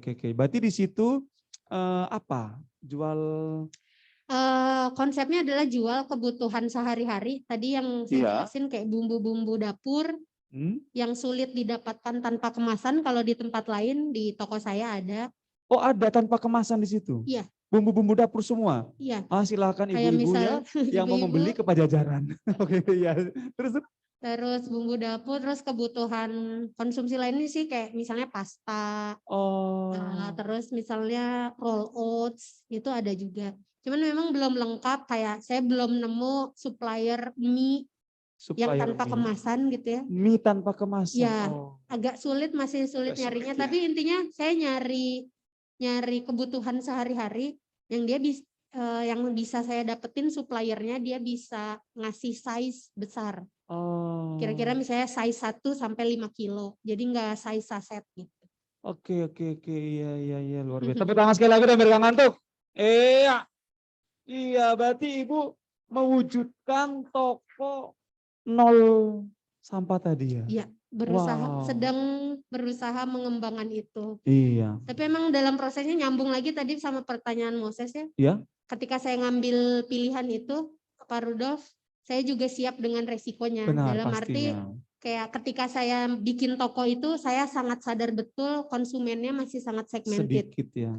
Segmented itu dalam arti belum semua orang concern isu zero waste kan. Saya juga mikirnya kayak tahun pertama nih pasti sedikit banget, tapi ternyata saya salah. Di Bandung itu banyak sekali yang sudah tertarik dengan isu zero waste. Ketika saya bikin toko itu orang langsung, akhirnya di Bandung ada gitu. Ya? Meskipun jumlah orangnya memang tidak sebanyak orang yang pergi ke minimarket ya. Iya. Tapi saya cukup seneng, apalagi kalau misalnya ada yang nge-DM atau nge-WA, Siska aku tinggal deket situ loh. Gitu. Jadi halo tetangga. Gitu. Jadi seneng sih dengan semua resiko yang siap saya terima, ternyata yang saya hadapi ternyata di luar ekspektasi gitu. Jadi justru jadi lebih seneng Seru aku ya, benar-benar. seru menjalaninya. Bahkan mungkin bisa menjadi terjawab ya kegundahan selama ini, Ya, bisa ini ya healing ternyata. tadi, Healing tadi ya. Aku lagi healing, Moses. Nah, gitu ya. Ingat healing ya, bukan healingnya pergi kemana-mana ya, jalan-jalan terus. Oke, silakan ada lagi yang ingin pertanyaan anak-anakku sekalian dan di rumah. Halo, cek sound. Di rumah ada yang ingin bertanya? Oh ada yang di sini. Oke silakan, monggo. Tepuk tangan dong buat kelas 9. Wes. Ini sebentar lagi mau lulus. Kalau lulus atau lolos. Oke, enggak deng. Bu, halo cek. Ya. Bu, saya mau nanya, kan Ya. negara kita ini adalah penghasil sampah terbanyak di dunia setelah Cina nih. Kalau kita lihat dari negara yang berkembang dan maju itu salah satunya Jerman. Mereka menerapkan mengurangi sampah botol plastik dengan cara masukkan ke vending machine terus bisa ditukar jadi uang. Jika suatu saat nanti Ibu diundang gitu perwakilan ke pemerintah untuk membicarakan mengurangi sampah di Indonesia, pendapat apa atau upaya apa yang Ibu lakukan Wow. buat mengurangi sampah di Keren Indonesia banget. itu? Wih, luar biasa. Keren banget pertanyaan. Sama siapa namanya tadi? Marvel. Marvel. Marvel ya. Kapten Marvel. Iya. Baru kali ini saya lihat jawaban kamu luar biasa, inspiring Keren banget loh loh. pertanyaan. Oke, ya silakan Out of the Bu box. Nirmala. Terima kasih Marvel, pertanyaannya bagus banget. Betul, Indonesia adalah produsen penyumbang sampah terbanyak kedua ke laut di dunia setelah Cina. Benar banget tadi kata Marvel. Dan tadi ya, teknologi kita untuk mengolah sampah itu masih jauh tertinggal dibandingkan negara-negara lain. Tapi jangan salah juga, karena kita nih Indonesia salah satu dari beberapa negara di Asia Tenggara yang juga jadi negara penampung sampah impor. Jadi sampah-sampah yang ada di negara-negara Eropa terutama, kita kan berpikirnya kadang, wah hebat negara ya Eropa bisa ngolah sampahnya ya. Tapi ternyata sebagian tuh diimpor ke Asia. Itu ke India, ke Indonesia, dan ke Cina. Bahkan Cina sampai bikin aturan dia nggak mau lagi nerima sampah impor dari negara-negara Eropa. Jadi udah sangat rumit dan kompleks sebetulnya kalau ngomongin masalah sampah secara global. Sebenarnya meskipun saya individu ya, maksudnya saya ini seorang diri, bukan dari komunitas atau organisasi, juga bukan dari pemerintahan. Saya selalu percaya apa yang saya suarakan ini bisa berdampak loh teman-teman. Dan itu sebenarnya udah kerasa sampai sejauh ini. Kenapa? Karena udah mulai saya ini jadi bukan target. Jadi kayaknya target sasaran beberapa produsen yang mulai merasa tersindir gitu, tersindir karena saya selalu mengkampanyekan ini.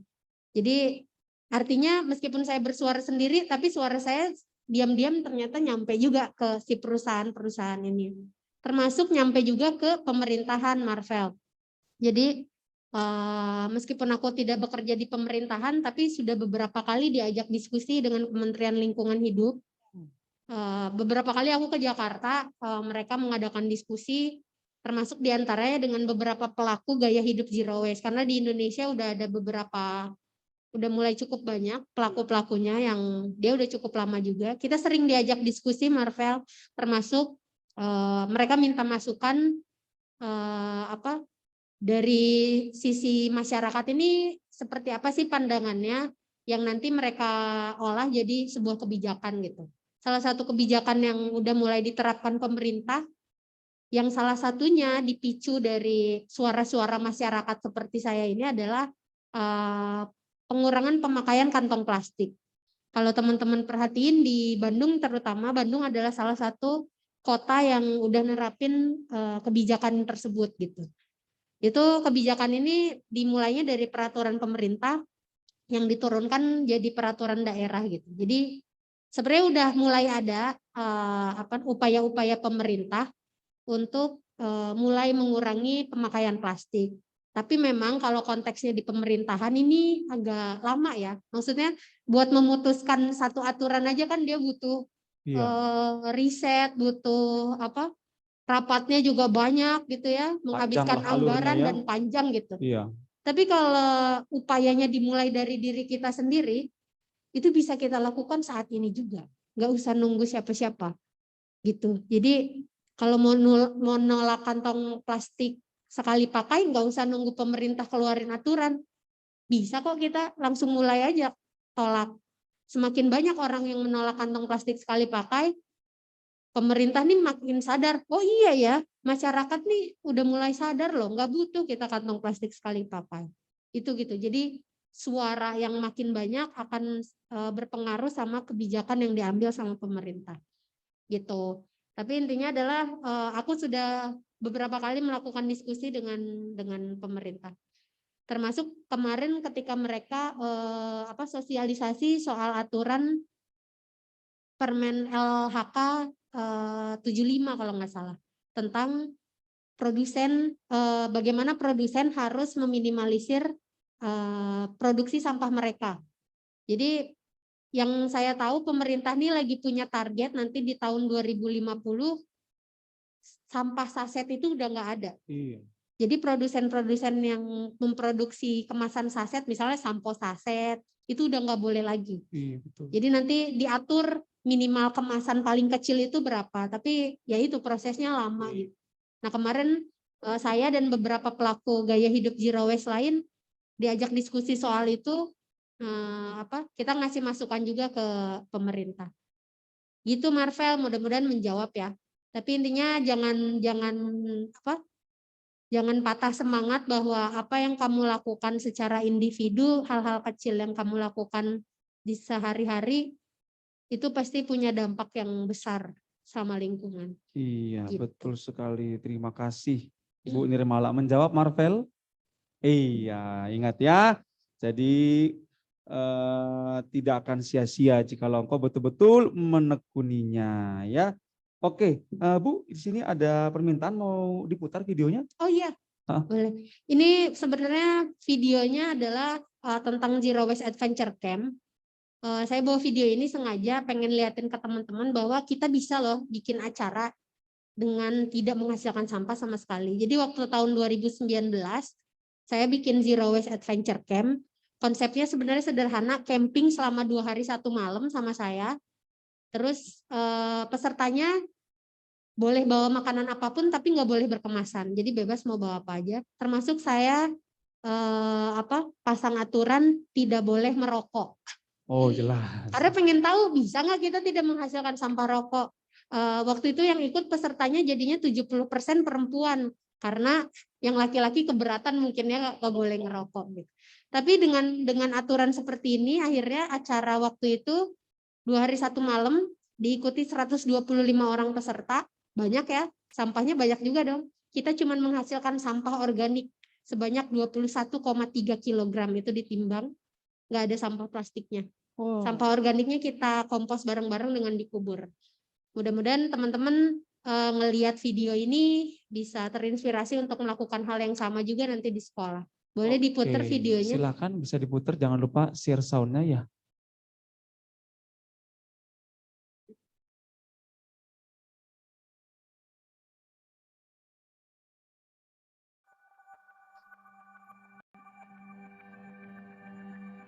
Zero Waste Adventure. Oh ada Egernya juga. Suaranya? Suaranya belum keluar ya?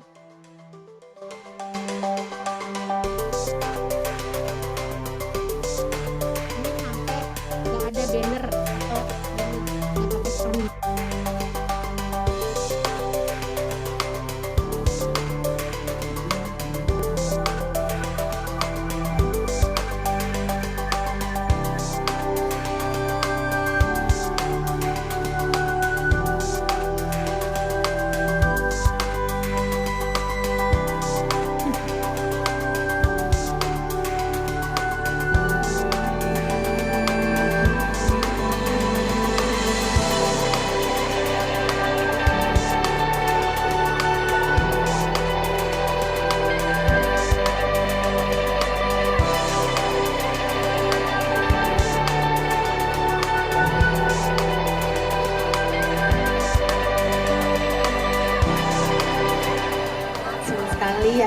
ini bisa ketemu sama teman-teman semua di acara Eiger Zero Waste Adventure Camp, acara yang sudah saya bayangkan sejak tahun lalu.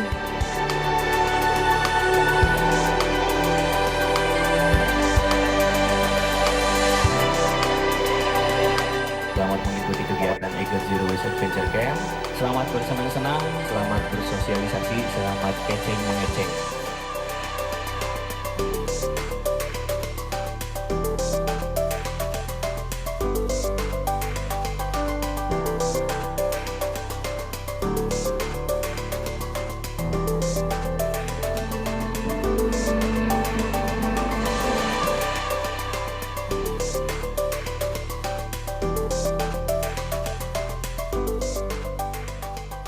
Kita melakukan sosialisasi pendidikan lingkungan.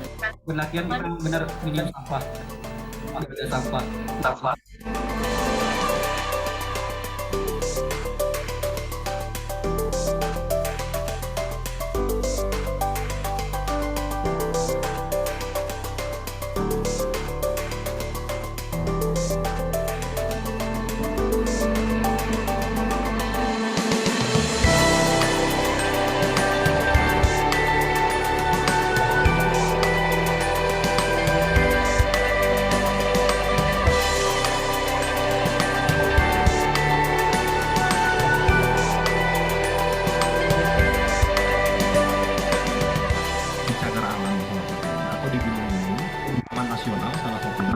yang memang tempat tersebut secara resmi ini boleh dimasuki.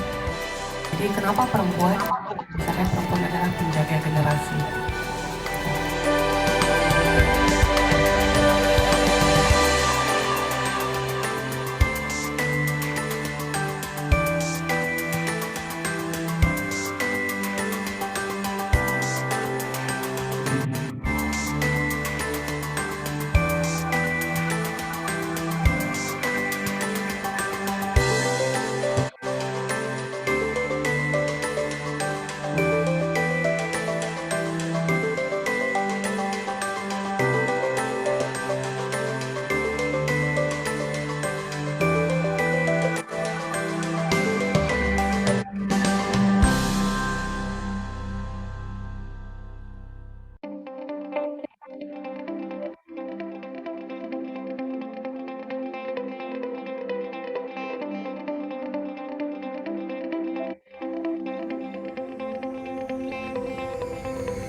Teman-teman, sekarang di sini kita lebih dari 100 orang. Kita menghasilkan sampah organik 21,3 kilo. Sampah plastiknya, teman-teman bisa hitung sendiri yang ada di saku masing-masing. Mungkin yang makan obat, kilonya sedikit, tidak apa-apa. Tapi apresiasi untuk kita semua yang sudah berusaha untuk meminimalisir produksi sampah.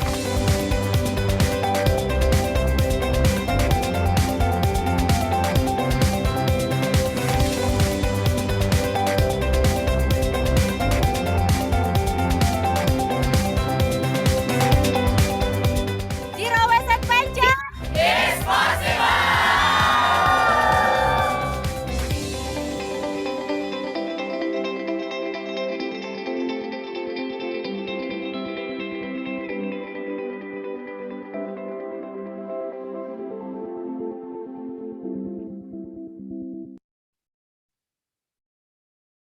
Iya. Oke, tepuk tangan dulu sekali lagi ya. Selama berapa hari itu, Bu? Acaranya 2 hari 1 malam. 2 hari 1 malam ya. Mudah-mudahan tadi kelihatan ya sih gambaran selama acara. Jadi kita pakai refill minum, semua peserta bawa botol minum sendiri, wadah makan sendiri, menyenangkan pokoknya. Waktu itu ini 2019 ya, sebelum pandemi, makanya nggak Iya. pada pakai masker. Sebenarnya acaranya mau setiap tahun waktu itu Pak, tapi keburu pandemi. Iya, betul. Jadi sampai sekarang belum diadain lagi. Mudah-mudahan nanti bisa ngadain mungkin bareng sama Kalam Kudus, Pak Feril. Kita bikin acara camping bareng dengan konsep Zero Dijadwalkan Waste. nanti. Sekalian camping nanti berarti. Iya. Ya. Kita 3 hari 2 malam. Waduh, lumayan. Bisa. Oke, karena waktu ya sudah. Pak Feril, Bu Julia, bagaimana, cukup Bu Esther? Atau ada tambahan lagi kah? Atau mungkin yang di online ada yang mau Yang di nanya? online, halo, sekali lagi 1 pertanyaan kali ya. Yang online, yang di rumah, masa nggak bertanya? Halo, tidur, cek tes sound sekali lagi, coba suaranya. Shalom, selamat siang yang di rumah, halo. Selamat siang, Pak. Selamat siang, Pak. On fire ya. Di rumah, ada yang ingin bertanya nggak yang di rumah?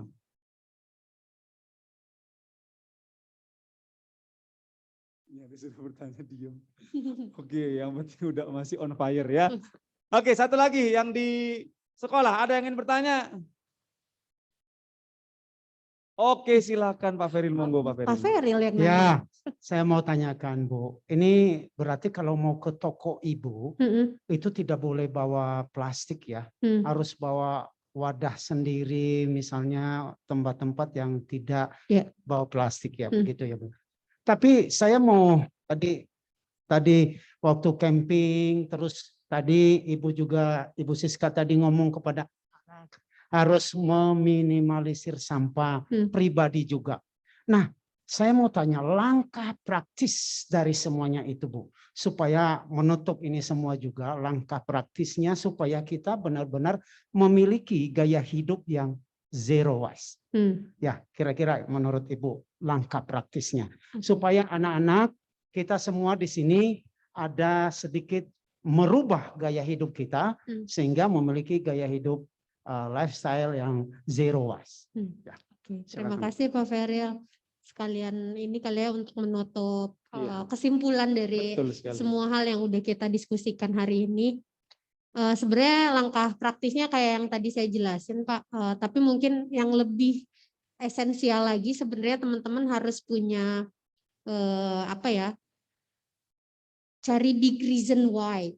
Kenapa teman-teman harus menerapkan gaya hidup zero waste ini? Kalau kayak saya pribadi tadi kan ada turning point gitu Pak Rudolf, karena saya ngerasa gelisah gitu. Kegelisahan saya ini Pak Feril yang bikin saya tetap konsisten sampai hari ini untuk nggak balik lagi pakai menggunakan plastik sekali pakai.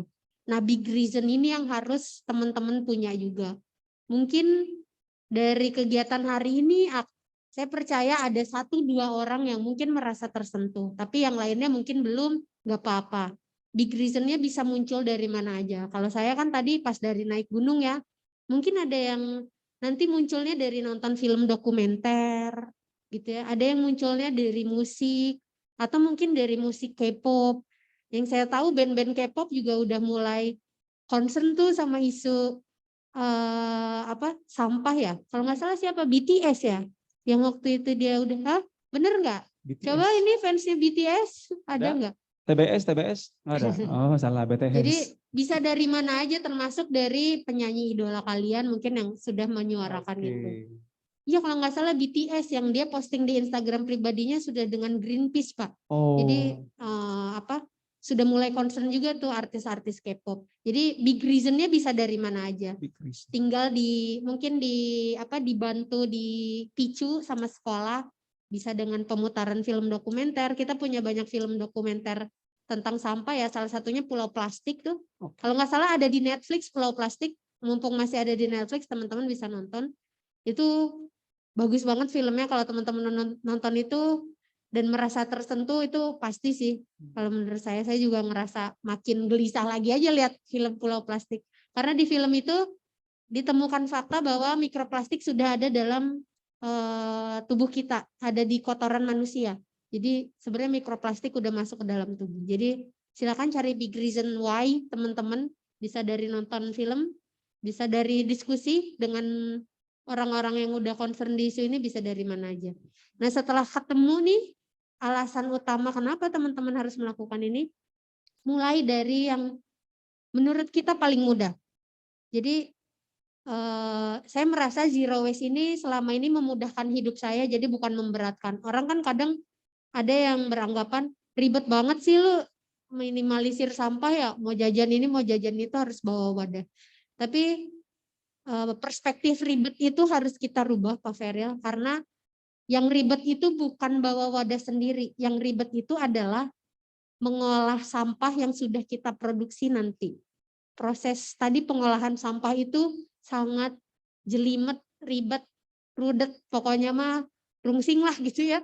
Kalau orang Sunda bilang mah lebih sulit ngolah sampahnya. Jadi tanamkan itu perspektif ribet itu bukan ribet bawa wadah sendiri, bawa tumbler sendiri, itu mempermudah hidup kita, mempermudah menerapkan gaya hidup zero waste.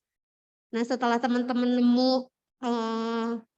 hal yang paling mudah untuk dilakukan, lakukan secara konsisten, jangan mundur lagi. Maksudnya misalnya udah nolak sedotan nih Pak, udah nolak sedotan, lakukan secara konsisten, udah 1 bulan nerapin nolak sedotan, jangan balik lagi nih nanti bulan depan jadi pakai sedotan lagi gitu.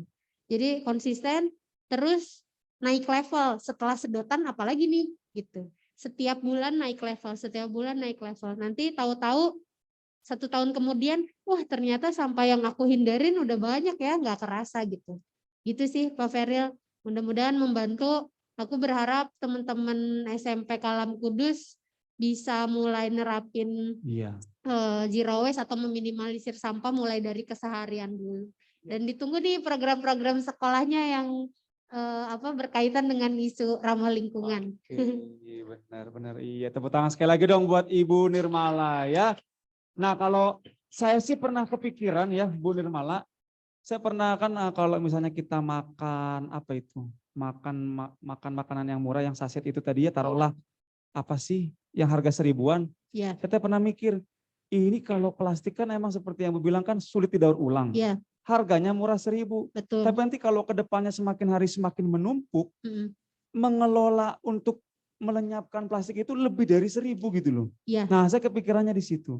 Tapi mudah-mudahan itu juga bisa jadi big reason ya Bu ya. Ya. Nah seperti itu ya anak-anakku sekalian ya. Seperti yang kata Bu Nirmala tadi, banyak nanti big reason yang bisa kalian dapatkan. Entah dari mana saja insight yang bisa Tuhan berikan. Tetapi pada dasarnya adalah dicoba dari rumah dengan komitmen ya Bu ya. Dengan komitmen tadi ada level rendah, ada level lanjut, kemudian sampai ke level tinggi tadi ya. Apa itu level tinggi? Intinya level rendah itu tadi saya catat menolak kantong plastik, membawa botol minum sendiri, dan membawa wadah makanan. Jadi nanti kalau kalian jajan, cobalah usahakan bawa wadah makanan. Tadi Ibu Nirmala mencobanya selama berapa tahun Bu? Setahun tadi dulu ya konsisten ya. Di awal tuh setahun dulu ya. Tuh yang suka boba, ya yang suka itu minuman-minuman manis silahkan ya. Bawa tumbler sendiri. Oke, kalau begitu kita sudah sampai Pak Feril ya di penghujung acara. Anak-anakku sekalian terima kasih sekali lagi kepada Ibu Nirmala. Tepuk tangan sekali lagi paling meriah. Oke, Ibu Siska Nirmala. Nah, Pak, di sini tidak hanya kalian webinar saja ya. Tadi di awal sudah Bapak sebutkan. Sebentar. Nah, nih. Kalian diberikan challenge gitu ya. Challenge gitu ya. bukan hanya sekedar menjawab pertanyaan, tapi kalian diberikan challenge, yaitu dalam waktu 1 minggu, silahkan kalian membuat video, ya. Video di rumah itu, gimana ini Pak Feril? Membuat video apa? Minim sampah dalam waktu 1 minggu. Ya, membuat video minim sampah. Jadi misalnya kalian di rumah itu sudah mencoba mengurangi sampah plastik, kalian videokan. Atau misalnya kalian jajan, bawa tumbler sendiri, bawa apa sendiri, kalian videokan gitu. Bikin videonya kurang lebih selama 1 minggu, berarti sampai tanggal 4 April. Nanti kalian kirimkan ke GC aja lah Pak ya. Di GC aja lebih gampang ya. Nanti akan disertakan di GC, atau nanti kalian bikin di Instagram dengan tagar Zero Waste Calcut Koper. Nanti ada aturannya lah di GC itu ya. Silakan kalian buat. Saya ulang sekali lagi. Yang menang, juara pertama akan mendapatkan sebesar Rp150.000, juara kedua Rp100.000, juara ketiga Rp75.000. Berarti kalau semakin sedikit yang mengirimkan videonya, semakin besar kesempatan kalian untuk menjadi pemenang. Pintar sekali lagi tepuk tangan dong buat kalian SMP Kampus Kabupaten Permai. Oke, kalau begitu jangan lupa selama 1 minggu ini nanti kalian bisa bikin videonya. Yang kelas 9 aturlah waktu kalian ya, karena tanggal 4 April itu kalian adalah ujian sekolah. Ya jangan lupa, itu beban kalian, ujian kalian. Oke, kalau begitu kita akan tutup di dalam doa. Anak-anakku sekalian yang di rumah, halo, masih on, shalom, selamat siang. Selamat siang, Pak. Oke, masih on. Kita tundukkan kepala, kita mengucap syukur kepada Tuhan, kita berdoa. Ya, mari kita berdoa. Bapa di sorga, terima kasih Tuhan untuk insight yang baru yang Tuhan boleh berikan kepada setiap kami. Tuhan telah menempatkan orang-orang pilihan untuk boleh mengabdi juga kepada bangsa dan negara ini ya Tuhan. Di mana dimulai dari diri kami masing-masing Tuhan. Untuk kami memulai sesuatu yang baru memang dirasa sangat sulit. Tapi kami percaya oleh karena pertolongan Tuhan, Tuhan pasti memampukan kami. Terima kasih Tuhan untuk kehadiran Ibu Nirmala yang telah membawa pengalaman yang baru bagi kami. Kiranya berkati di dalam segala hal, usaha, pergumulan atau apapun yang sekarang akan direncanakan. Secara khusus untuk toko nol sampahnya juga Tuhan, boleh semakin hari berkembang, dilihat, ditilik oleh pemerintah, dan boleh semakin hari berkembang dan membawa dampak bagi kami semua. Kami serahkan seluruhnya ke dalam tangan kasih-Mu, segala aktivitas kami, juga ke depan, juga rekan-rekan kami, anak-anak kami, kiranya ke dalam tangan kasih Tuhan. Ini doa dan seruan kami ya Bapa, di dalam nama Yesus Kristus Tuhan kami berdoa dan mengucap syukur. Amin. Amin. Oke, saya serahkan pengumuman mungkin dari Pak Feril. Ada pengumuman? Pak, diketuk. Ya, coba perhatikan. Ya, terima kasih sekali lagi Bu Siska yang sudah memberikan materi ini kepada kami semua. Baik anak-anak, sebentar lagi kalian akan pulang, langsung pulang. Tetapi yang eskul akan eskul mulai jam 12. Terus besok belajar seperti biasa. Ya, belajar seperti biasa. Ya. Oke, kalau begitu nanti sebelum kalian pulang, angkat kursinya langsung ditaruh di biasa ya, supaya ya kita juga menjaga supaya ini tetap rapi. Oke, terima kasih. Berikan tepuk tangan sekali lagi untuk Bu Siska. Oke. Iya, oke. Ya, baik. Silakan anak-anakku semuanya. Dimulai dari sebelah sini dulu. Silakan untuk itu menyimpan kursinya dengan baik dan langsung pulang. Terima kasih. Iya, tunggu dulu sebelah sini dulu ya. Oke, yang di rumah kalau begitu selamat siang. Tuhan Yesus berkati. God bless. Boleh tinggalkan link Zoom ini. Bye. Terima kasih Pak. Terima kasih Bu. Ya, ekskul hari ini mulai dari jam 12 ya. Awas jangan bertumpuk. Hello, tetap jaga prokes. Hello. Maksimal 5. Kalau sudah buat barisan yang baru. Ayo. Tunggu yang sebelah sini nanti dulu. Yang sebelah sini mending 3 baris pinggir dulu deh. Yang tengah nanti dulu biar nggak bertumpuk seperti ini. Aduh. Itu maksimal 5 itu udah 6. Udah 6 atau 5 itu? Ya masih 5 belum. Udah 5, ganti. Itu udah 6, ganti yang baru. Ganti susunan yang baru.